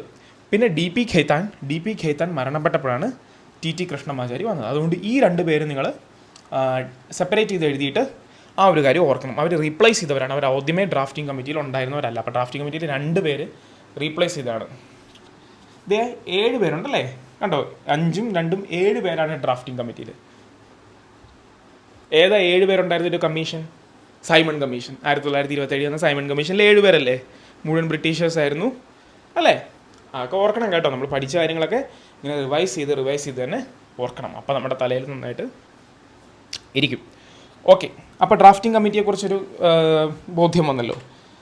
ഡ്രാഫ്റ്റിംഗ് കമ്മിറ്റിയുടെ ഫസ്റ്റ് ഡ്രാഫ്റ്റ് എന്ന് പറഞ്ഞു കഴിഞ്ഞാൽ, ഡ്രാഫ്റ്റിംഗ് ഫസ്റ്റ് ഡ്രാഫ്റ്റ് ഫെബ്രുവരി 1948, അതായത് അടുത്ത വർഷം. സ്വാതന്ത്ര്യം ലബ്ധി കിട്ടിയ അടുത്ത വർഷം. സ്വാതന്ത്ര്യം ലബ്ധി കിട്ടിയ അടുത്ത വർഷം എന്നൊന്നും പറയാൻ പറ്റില്ല, കാരണം ഓഗസ്റ്റിലാണല്ലോ. അപ്പോൾ ഓഗസ്റ്റിലാണ്. അപ്പോൾ ഏകദേശം അര വർഷം, 6 മാസത്തിനുള്ളിൽ തന്നെ 6 മാസത്തിനുള്ളിൽ ഫസ്റ്റ് ഡ്രാഫ്റ്റ് വന്നു ഫെബ്രുവരിയിൽ. പിന്നെ ഒക്ടോബർ എടുത്തു സെക്കൻഡ് ഡ്രാഫ്റ്റ് 1948, ആ വർഷം തന്നെ. ഫൈനൽ ഡ്രാഫ്റ്റ് വന്നത് പിന്നെ 1 വർഷം എടുത്തു കേട്ടോ. അല്ലല്ല, പിന്നെ 1 വർഷം പിന്നെ ഫൈനൽ ഡ്രാഫ്റ്റ് വന്നത് November 24, 1948 ഫൈനൽ ഡ്രാഫ്റ്റ് വന്നത് November 24, 1948. അപ്പോൾ ഈ വർഷങ്ങൾ നിങ്ങൾ ആലോചിക്കാൻ. 1948 3 ഡ്രാഫ്റ്റുകളുടെ വർഷവും. അപ്പോൾ ഇങ്ങനെ ആലോചിച്ചാൽ മതി, 1947 സ്വാതന്ത്ര്യം കിട്ടി, അപ്പോൾ കുറച്ച് സമയം എടുക്കും. 6 മാസം എടുത്ത് 1948 ഫെബ്രുവരിയിൽ ഫസ്റ്റ് ഡ്രാഫ്റ്റ് വന്നു. 1948 ഒക്ടോബറിൽ സെക്കൻഡ് ഡ്രാഫ്റ്റ് വന്നു. കാരണം എന്താണെന്ന് വെച്ച് കഴിഞ്ഞാൽ ഫസ്റ്റ് ഡ്രാഫ്റ്റ് ഇട്ട ശേഷം 8 മാസത്തോളം ജനങ്ങൾക്ക് അതിലുള്ള അഭിപ്രായങ്ങൾ പറയാനും, ജനങ്ങൾക്കും ഒരുപാട് സിവിൽ സൊസൈറ്റിയിലുള്ള മെമ്പേഴ്സും ഉണ്ടല്ലോ, അവർക്ക് അതിനുള്ള അഭിപ്രായങ്ങൾ പറയാനും അതിൽ ഇമ്പ്രൂവ്മെൻറ്റ്സ് നിർദ്ദേശിക്കാനുള്ളൊരു ടൈം വിൻഡോ ഉണ്ടായിരുന്നു, 8 മാസം. അതാണ് ഈ ഫെബ്രുവരി തൊട്ട് ഒക്ടോബർ വരെയുള്ള 8 മാസത്തിൻ്റെ ടൈം വിൻഡോ. ആ ടൈം വിൻഡോയിൽ അവർക്ക് ആ ഒരു നിർദ്ദേശങ്ങൾ കൊടുക്കാനുള്ള സമയമുണ്ടായിരുന്നു. ഓക്കെ, ആ സമയമാണ് നമ്മൾ കാണുന്നത്. അതിനുശേഷം ഒക്ടോബറിന് ശേഷം നവംബറിൽ final draft, November 24 final draft കൊണ്ടുവന്നു. അപ്പോൾ ഫൈനൽ ഡ്രാഫ്റ്റ് ഏകദേശം അക്സെപ്റ്റ് ചെയ്യുന്ന പോലെ തന്നെയായിരുന്നു. അപ്പോൾ this motion on draft constitution was declared as passed on November 26, 1949. പിന്നെന്തെടുത്തു? 1949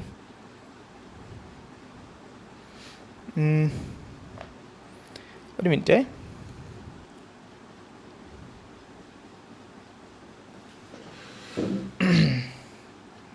third draft, the drafting committee, public comments, criticism, suggestions, drafting committee prepared a second draft which was published in October 1948.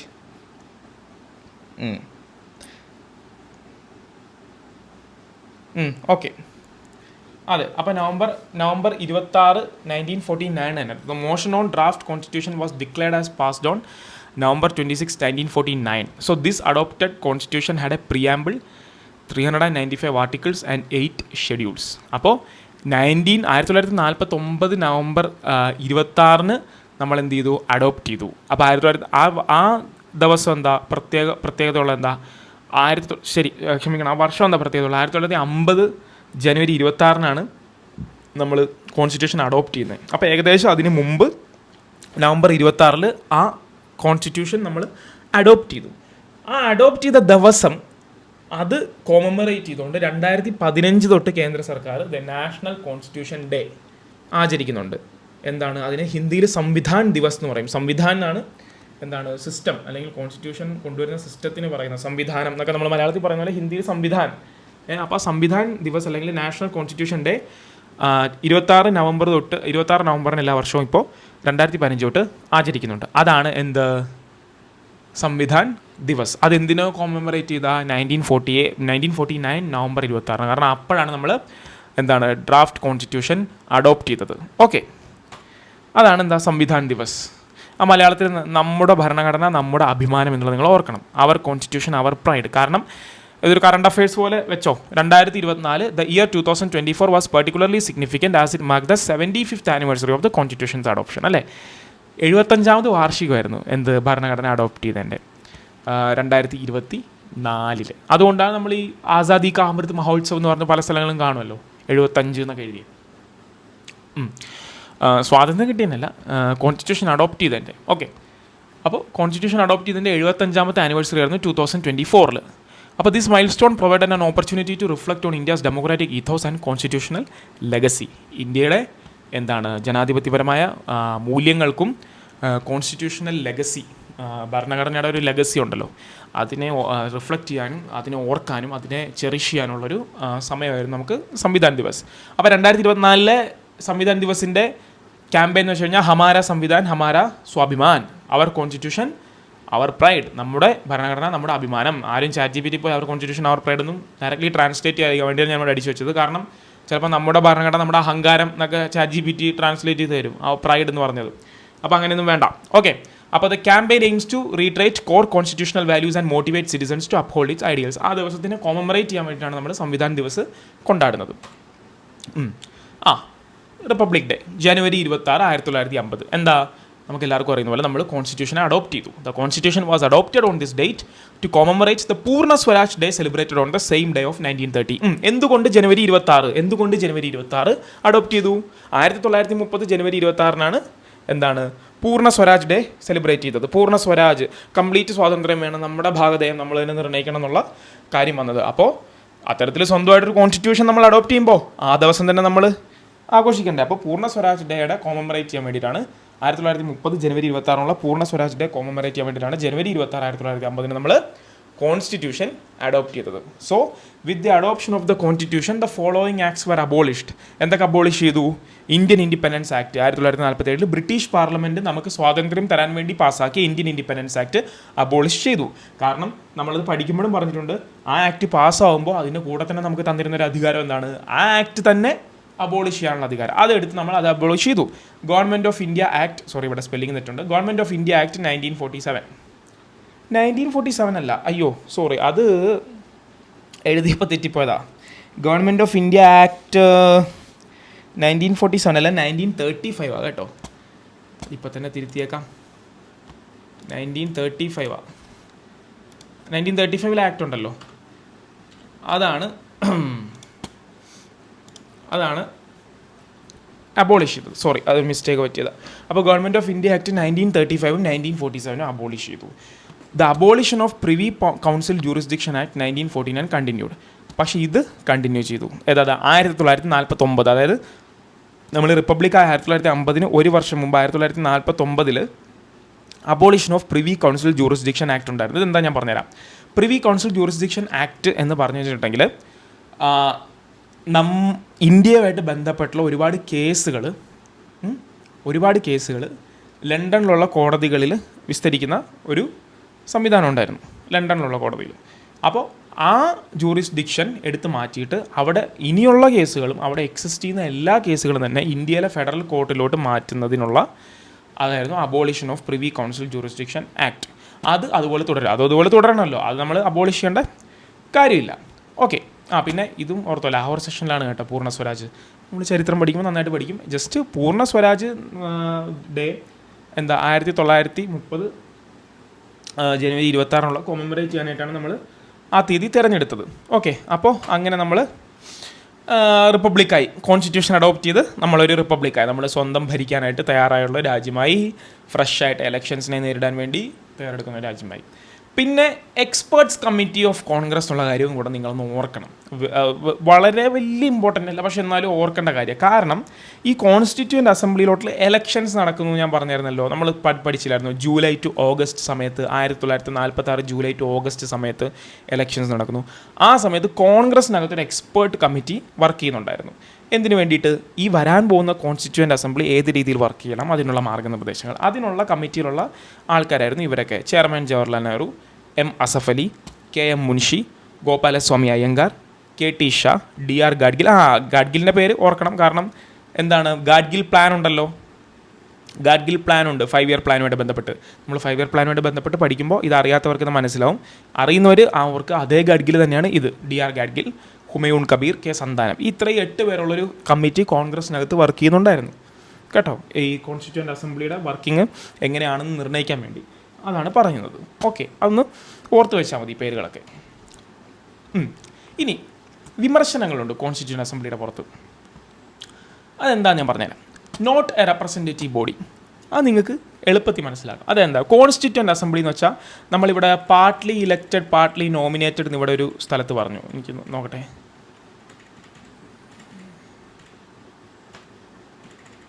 എവിടെ നമ്മൾ പറഞ്ഞത്? നോക്കിയേ, constituent assembly ഞാൻ പറഞ്ഞല്ലോ 1 for 1 million, എന്താ പറയുക, 10 ലക്ഷം ആൾക്കാർക്ക് ഇത് ഒരു vote. Partly elected partly nominate, ഒരു വോട്ടല്ല, സോറി, ഒരു seat. Partly elected partly nominated. കാരണം എന്താ, പ്രൊവിൻഷ്യൽ അസംബ്ലിയിൽ ആൾക്കാർ തന്നെ എല്ലാവരും എലക്ട് ചെയ്ത ആൾക്കാരല്ല, ഒരു പ്രത്യേക സെക്ഷൻ എലക്ട് ചെയ്ത. അപ്പോൾ അതായിരുന്നു കോൺസ്റ്റിറ്റ്യൂവൻ്റ് അസംബ്ലിയെക്കുറിച്ച് സ്വാഭാവികമായിട്ടുള്ള ആദ്യത്തെ ക്രിറ്റിസിസം. അതായത് എല്ലാ ജനങ്ങളും വോട്ട് ചെയ്ത് തിരഞ്ഞെടുത്തല്ല, ഒരു പ്രത്യേക സെക്ഷൻ മാത്രം വോട്ട് ചെയ്ത് തിരഞ്ഞെടുത്ത ഒരു അസംബ്ലിയാണ് കോൺസ്റ്റിറ്റ്യൂവൻ്റ് അസംബ്ലി എന്നുള്ളതായിരുന്നു മെയിനായിട്ടുള്ള criticism. Not a representative body, not a sovereign body. ഒരു സോവറിൻ ബോഡി അറിയാലോ, ഒരു ഡൊമീനിയൻ ആയിട്ടാണ് നമ്മൾ അത്രയും നാൾ നമ്മൾ അധികാരം ചെലവിട്ടിരുന്നത്. ഒബ്വിയസ്ലി ഡൊമീനിയൻ ആയിട്ടാണ് ചെലവിടുന്നത്. കാരണം നമുക്ക് ആ അധികാരം, ഒരു കോൺസ്റ്റിറ്റ്യൂഷൻ വരുന്നത് വരെ നമുക്കൊരു ഹെഡ് ഓഫ് ദി സ്റ്റേറ്റ് നോമിനലായിട്ടെങ്കിലും വേണമല്ലോ.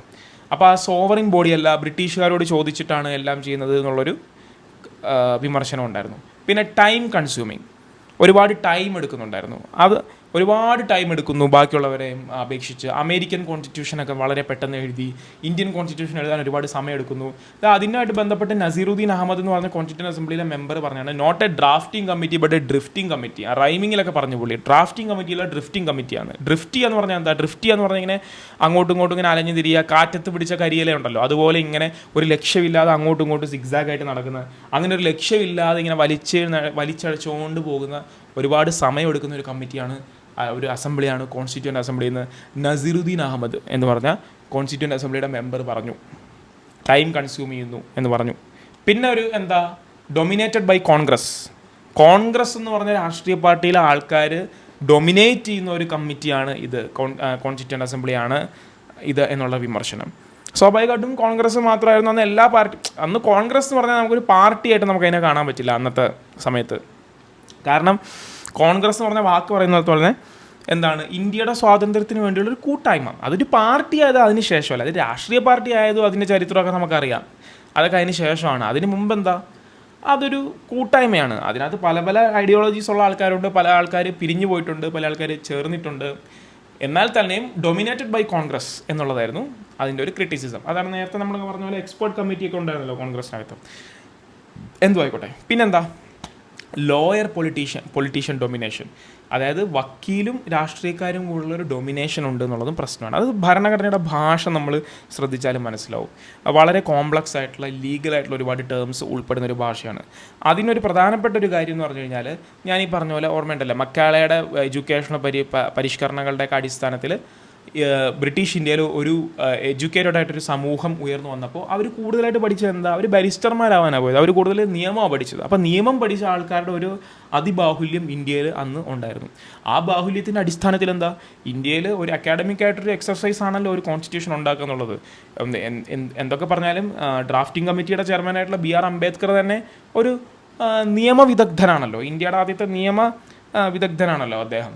അപ്പോൾ അദ്ദേഹത്തിനെ പോലുള്ള ആൾക്കാരുണ്ടായതുകൊണ്ട് തന്നെ ഭാഷ ഒരുപാട് ലോയർ പൊളിറ്റീഷ്യൻ ഡൊമിനേഷൻ ഉള്ള ഒരു ഭാഷയാണെന്നുള്ളതൊരു ക്രിറ്റിസിസമാണ്. ആ ക്രിറ്റിസിസത്തിനെ ഞാനും കുറച്ചുകൂടെ അംഗീകരിക്കുന്നു. കാരണം സാധാരണക്കാർക്ക് കുറച്ചുകൂടെ മനസ്സിലാവുന്ന രീതിയിൽ ഭാഷയും കാര്യങ്ങളും എഴുതി വെക്കുന്നത് നല്ലതായിരിക്കും ഒരു കോൺസ്റ്റിറ്റ്യൂഷനെ സംബന്ധിച്ച്, അമേരിക്കൻ കോൺസ്റ്റിറ്റ്യൂഷനൊക്കെ പോലെ.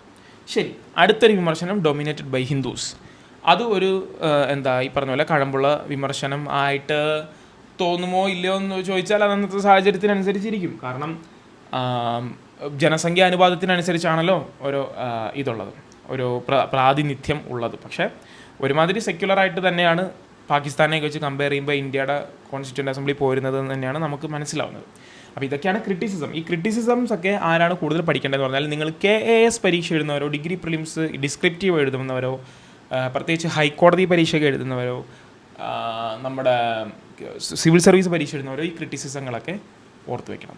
കാരണം ഇത് ക്വസ്റ്റ്യൻസ് ആയിട്ട് വരാം. ഇതുപോലുള്ള നസീറുദ്ദീൻ അഹമ്മദിനെ പോലുള്ള ആൾക്കാർ പറഞ്ഞ കാര്യങ്ങളും ഓർത്ത് വെക്കണം. ഇതല്ലാതെ ഒരുപാട് ഇന്നത്തെ വായിക്കാൻ കിട്ടും കേട്ടോ, അതും നിങ്ങൾ റെഫർ ചെയ്യണം.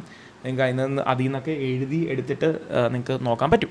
ഓക്കെ, അപ്പോൾ അതാണ് ക്രിറ്റിസിസം. പിന്നെ എന്താ, കുറച്ച് എക്സ്ട്രാ ഫാക്ട്സ് പറയുകയാണെങ്കിൽ, ഒഫീഷ്യൽ സിമ്പിൾ കോൺസ്റ്റിറ്റ്യൂൻ്റ് അസംബ്ലി ഇത് ആനയാണ്. അറിയാലോ നമുക്ക്, ആന എന്നാണ് നമുക്ക് ഇന്ത്യയെ നമുക്ക് പൊതുവേ നമ്മൾ സിമ്പിൾ നമ്മുടെ ഇന്ത്യയുടെ. മാത്രമല്ല ഈ കോൺസ്റ്റിറ്റ്യൂൻ്റ് അസംബ്ലിയുടെ മാപ്പ് നിങ്ങൾ കണ്ടാൽ അറിയാം, ഇത് ബംഗ്ലാദേശും അന്നത്തെ പാകിസ്ഥാൻ, അഫ്ഗാനിസ്ഥാനൊക്കെ ഉൾപ്പെടുന്ന വലിയ മാപ്പാണ്, അഖണ്ഡ ഭാരത മാപ്പാണിത്. മനസ്സിലായ പഴയ ഇന്ത്യയുടെ മാപ്പാണ്. അപ്പോൾ അതാണ് സീൽ. പിന്നെ കോൺസ്റ്റിറ്റ്യൂഷണൽ അഡ്വൈസർ BN റാവു കണ്ടോ, ലീഗൽ അഡ്വൈസർ BN റാവു. ഞാൻ പറഞ്ഞല്ലോ, ഞാൻ നേരത്തെ പറഞ്ഞ ഇന്ത്യയിൽ നിന്ന് പോയ നിയമം പഠിച്ച ഒരു കൂട്ടം വിദഗ്ധരുടെ ഒരു പ്രതിനിധിയാണ് ഇദ്ദേഹം, BN റാവു. എൻ്റെ സെക്രട്ടറി പേര് ഓർത്ത് വെച്ചാൽ മതി, സ്റ്റാമ്പ് ഓർത്ത് വെച്ചാൽ സെക്രട്ടറി HBR അയ്യങ്കാറാണ്. കാലിഗ്രാഫർ പ്രേം ബെഹാരി നാരായൺ റായ്സാദയാണ്. കാലിഗ്രാഫർ എന്ന് പറഞ്ഞാൽ എന്താ, കൈയെഴുത്ത് പ്രതി. അതിങ്ങനെ കൈയെഴുത്ത് ഇങ്ങനെ എഴുതി കണ്ടോ, അദ്ദേഹം എഴുതുന്നുണ്ടോ കോൺസ്റ്റിറ്റ്യൂഷൻ്റെ കൈയെഴുത്ത് പ്രതി അദ്ദേഹമാണ് ചെയ്തത്.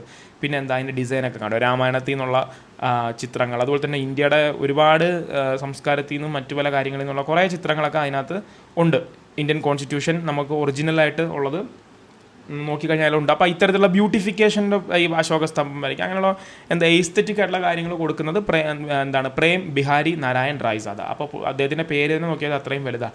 അപ്പോൾ എഴുതുന്ന ആളുടെ പേര് തന്നെ അത്രയും വലുതാണ്. അങ്ങനെ വിചാരിച്ചാൽ മതി, പ്രേം ബിഹാരി നാരായൺ റായ്സാദ. അതിൻ്റെ ബ്യൂട്ടിഫിക്കേഷനൊക്കെ ചെയ്തത് ബെയോഹാർ രാം മനോഹർ സിൻഹയും നന്ദലാൽ ബോസുമാണ്. ബ്യൂട്ടിഫിക്കേഷൻ പറഞ്ഞാൽ ഇദ്ദേഹം ഓൾറെഡി എഴുതിയതിൻ്റെ ഈ പറഞ്ഞ പോലെ ഈ ബ്യൂട്ടിഫിക്കേഷനൊക്കെ നടത്തിയത് ഇദ്ദേഹമല്ല, ഇദ്ദേഹത്തിൻ്റെ എഴുത്ത് കാലിഗ്രഫിയാണ് ചെയ്തത്. കാലിഗ്രഫി എന്ന് വെച്ചാൽ എഴുതുന്നത്. ഓക്കെ, അതിൻ്റെ ഫോണ്ട് ബെയോഹർ രാം മനോഹർ സിൻഹയും നന്ദലാൽ ബോസുമാണ്. അപ്പോൾ ഈ കാര്യങ്ങളൊക്കെ എഴുതി വെച്ചിട്ട് നിങ്ങൾ നിരന്തരം പഠിക്കുക. ഓക്കെ, പിന്നെ ഇതും ഇമ്പോർട്ടൻ്റ് ആയിട്ടൊരു കാര്യമാണ്, 58th കോൺസ്റ്റിറ്റ്യൂഷണൽ അമെൻമെൻറ്റ് ആക്ട്. 58ാമത് കോൺസ്റ്റിറ്റ്യൂഷണൽ അമെൻമെൻറ്റ് ആക്ട്. ഇത് പ്രധാനമായിട്ട് നിങ്ങൾ പഠിക്കുമ്പോൾ 1987 എന്ന് പറഞ്ഞ വർഷം പഠിച്ചാൽ മതി. ആ വർഷമാണ് വന്നത്. 58th കോൺസ്റ്റിറ്റ്യൂഷണൽ അമെൻമെൻറ്റ് ആക്ട് എന്ന് പറയുമ്പോൾ 1987. അതുപോലെ തന്നെ 394A എന്ന് പറഞ്ഞ ആർട്ടിക്കിളും അതും പഠിച്ചാൽ മതി. കാരണം ഒന്നുമില്ല, ഓതോറിറ്റേറ്റീവ് ഹിന്ദി ടെക്സ്റ്റ്. ഹിന്ദിയിൽ ഔദ്യോഗികമായിട്ട് കോൺസ്റ്റിറ്റ്യൂഷൻ്റെ പരിഭാഷ എന്ന് പറയാൻ പറ്റില്ല, കോൺസ്റ്റിറ്റ്യൂഷൻ ഹിന്ദി വേർഷനും കൂടെ ഓതോറിറ്റേറ്റീവ് ചെയ്ത ഔദ്യോഗികപ്പെടുത്തിയ കോൺസ്റ്റിറ്റ്യൂഷണൽ അമെൻമെൻറ്റ് ആക്ട് ആണ് 58ാമത് കോൺസ്റ്റിറ്റ്യൂഷണൽ അമെൻമെൻറ്റ് ആക്ട്. അതാണ് ഓതോറിറ്റേറ്റീവ് ഹിന്ദി ടെക്സ്റ്റ്, ഔദ്യോഗികമായൊരു ഹിന്ദി ടെക്സ്റ്റോടെ constitution. The amendment inserted article 394A, ഇതും ഓർത്തോ, അതാ ചുവപ്പ് കളറിൽ വെച്ചിരിക്കുന്നത് 394A, to provide for an authoritative Hindi translation of the constitution. ആധികാരികമായ ഹിന്ദി പരിഭാഷ ഭരണഘടനയുടെ. Okay, it empowers the president to publish the Hindi translation under their authority. Hindi translation can be revise to confirm. നിങ്ങളിത് വായിച്ചാൽ മതി. ബേസിക്കലി പറയുന്നത് കോൺസ്റ്റിറ്റ്യൂഷൻ്റെ ആധികാരികമായ ഹിന്ദി ട്രാൻസ്ലേഷനുമായിട്ട് സംബന്ധിച്ച അമെൻമെൻറ്റ് ഏതാ? 58ാമത്തെ കോൺസ്റ്റിറ്റ്യൂഷണൽ അമെൻമെൻറ്റ് ആക്ട്. അത് വന്ന വർഷം 1987 തന്നെ തോന്നുന്നു. ഒന്ന് നോക്കട്ടെ. 1987. എനിക്കൊന്ന് രാജീവ് ഗാന്ധി ആയിരുന്നു തോന്നുന്നു പ്രൈം മിനിസ്റ്റർ ആ സമയത്ത്. അതെ രാജീവ് ഗാന്ധി തന്നെ ആയിരിക്കണം. നമ്മുടെ ഇന്ത്യ പതുക്കെ പേയ്മെൻറ്റ്സ് ക്രൈസിസിലോട്ടൊക്കെ പോകുന്ന സമയമാണ്. പേയ്മെൻറ്റ്സ് ക്രൈസിസിന് ബാലൻസ് ഓഫ് പേയ്മെൻറ്റ് ക്രൈസിസിന് അതിന് ശേഷമാണ് നമ്മൾ ലിബറലൈസേഷനൊക്കെ വരുന്നത്. അത് നമ്മൾ എക്കണോമിയിൽ പഠിപ്പിക്കാം. നമ്മൾ എക്കണോമി പഠിക്കണം. കാരണം എന്താ, നമ്മുടെ കമ്പനി ബോർഡിൻ്റെ ക്ലാസ് വരുന്നുണ്ട്. അപ്പോൾ ആ എക്കണോമിയൊക്കെ പഠിക്കുമ്പോൾ നമ്മൾ 5 ഇയർ പ്ലാനും ഈ പേയ്മെൻറ്റ് ഓഫ് ക്രൈസിസും ബാലൻസ് ഓഫ് പേയ്മെൻറ്റ് ക്രൈസിസും 1991 നരസിംഹറാവു മൻമോഹൻ സിംഗും കൂടെയുള്ള ലിബറലൈസേഷനൊക്കെ നല്ല വിശദമായിട്ട് നമ്മൾ പഠിക്കും കേട്ടോ. അതൊക്കെ വരും. അപ്പോൾ ആ സമയത്താണ് 1987 58ാമത്തെ കോൺസ്റ്റിറ്റ്യൂഷണൽ ഭരണഘടനാ ഭേദഗതി. എന്താണ്? Article 394A. എന്താ? ഹിന്ദി എന്ന് ഓർത്താൽ മതി. 58 Hindi article 394A. 58 Hindi article 394A 1987. കൂടുതൽ വായിക്കേണ്ടവർക്ക് ഇത് പോസ് ചെയ്ത് എടുത്തിട്ട് വായിച്ച് നോട്ട്സായിട്ട് എടുക്കാം. അത് അങ്ങനെ ഉരുവിട്ട് തന്നെ പഠിക്കുക. ചിലപ്പോൾ ഡയറക്റ്റ് ക്വസ്റ്റ്യൻസ് വന്നേക്കാമല്ലോ. അപ്പോൾ ആ ഇൻഫർമേഷൻ ആയല്ലോ, അത് എഴുതി വെച്ചോ. ഓക്കെ, അപ്പോൾ ഇതൊക്കെയാണ് പ്രധാനമായിട്ടും നമ്മുടെ ചാപ്റ്റർ 2 നമ്മൾ കോൺസ്റ്റിറ്റ്യൂവൻ്റ് അസംബ്ലിയുടെ ഫോർമേഷനെ കുറിച്ച് പഠിച്ചു. അതിൻ്റെ ആശയം എവിടെ നിന്നാണ് നാമ്പിട്ടതെന്ന് പഠിച്ചു. MN റോയ് അദ്ദേഹം നിർദ്ദേശം വെച്ചത് തൊട്ട് പഠിച്ചു. അതിൽ പതുക്കെ 1935 എന്ത് സംഭവിച്ചു, പിന്നെ ഓഗസ്റ്റ് ഓഫർ, പിന്നെ ക്യാബിനറ്റ് മിഷൻ, അതിനുശേഷം പാകിസ്ഥാൻ പിണങ്ങിപ്പോയി, അതിനുശേഷം നമ്മൾ എന്ത് ചെയ്തു, നമ്മുടെ കോൺസ്റ്റിറ്റ്യൂവൻ്റ് അസംബ്ലിക്കകത്തുള്ള കമ്മിറ്റികൾ, പ്രധാനപ്പെട്ട 8 കമ്മിറ്റികൾ, മൈനർ കമ്മിറ്റികൾ, അവരുടെ പ്രവർത്തനം എങ്ങനെ, കോൺസ്റ്റിറ്റ്യൂഷൻ്റെ പേരിലുള്ള വിമർശനങ്ങൾ എന്തൊക്കെ, ചില എക്സ്ട്രാ ഫാക്ട്സ്, ഇതൊക്കെ കഴിയാവുന്നത്രോളം ഡീപ്പായിട്ട് നമ്മൾ മനസ്സിലാക്കി. അപ്പം നിങ്ങൾ ഇനി ഇത് പഠിക്കുക.